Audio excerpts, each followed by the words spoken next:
Hi, time to talk about guitars. I made, I didn't make this one.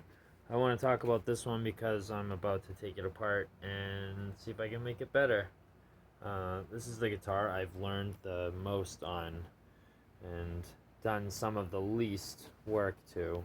This is a cheap shit telecaster kit. I believe it costs $90. I've learned that the wood is Paulonia. The name Paul and then Onia.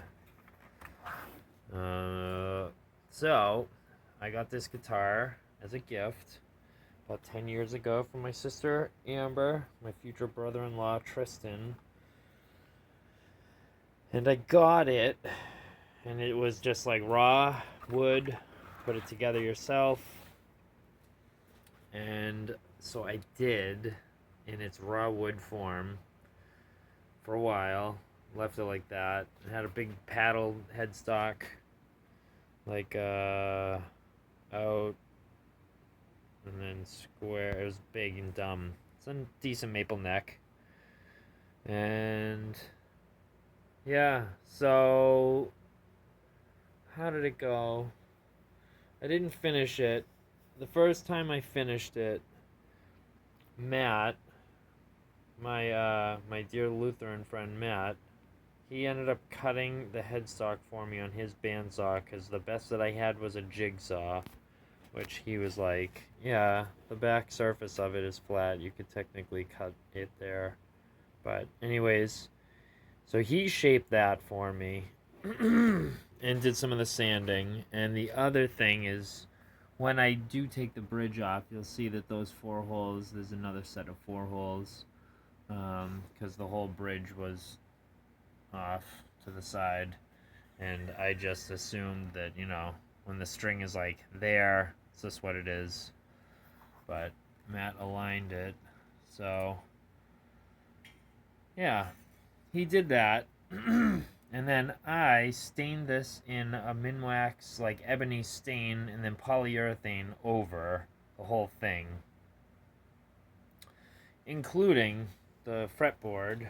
I'm not sure why, but I did. So it was that for a while, and then I got on the idea of lacquer, and I learned about that from Matt again. So this is the very first guitar that I ever sprayed lacquer on, and I did a fucking horrendous job.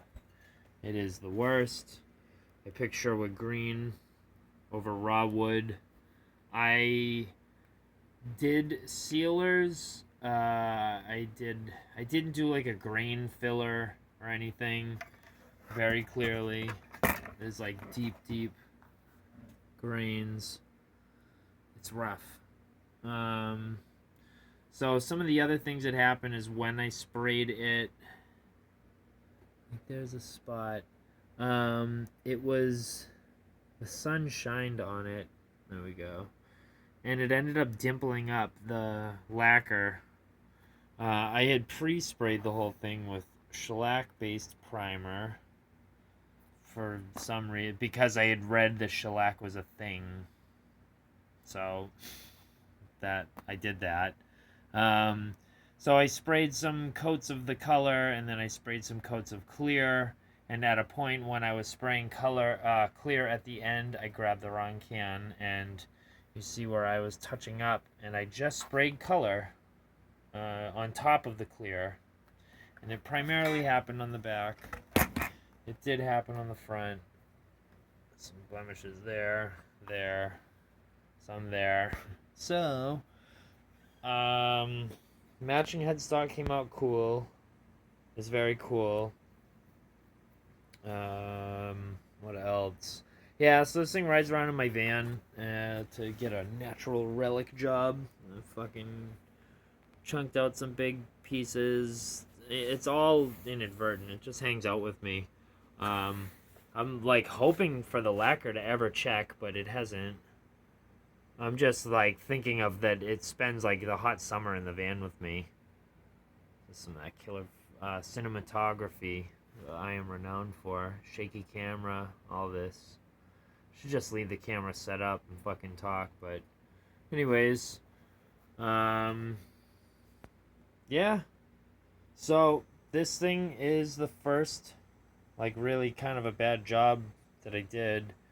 Oh, I did end up scraping all the poly off of the fretboard, but it's just so rough and shitty looking. At one point, I just sanded over the frets. Like, I flattened them all out. So, I'm probably going to put some love into this.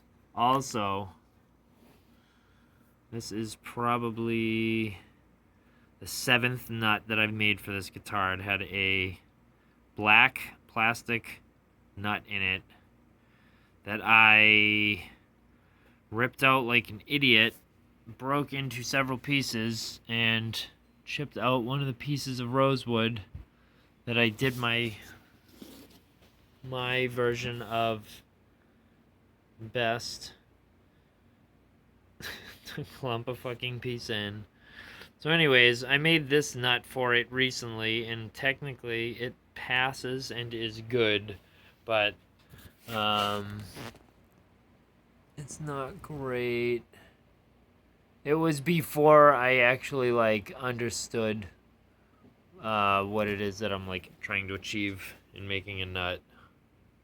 Back when I was still just like trying to duplicate a thing, and so anyways, this thing's gonna get taken apart. The jack fell in from riding in the van. The thing's all loose, so I'm gonna put a Switchcraft jack on that, and I might change the pots or at least clean them up. And I'm gonna put new strings on it.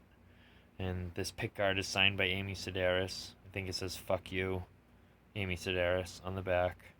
So I'm thinking about wanting to change the pickguard so I can hang up the Amy Sedaris pickguard. But yeah, that, and then some fret worship and a new nut. Take it from there.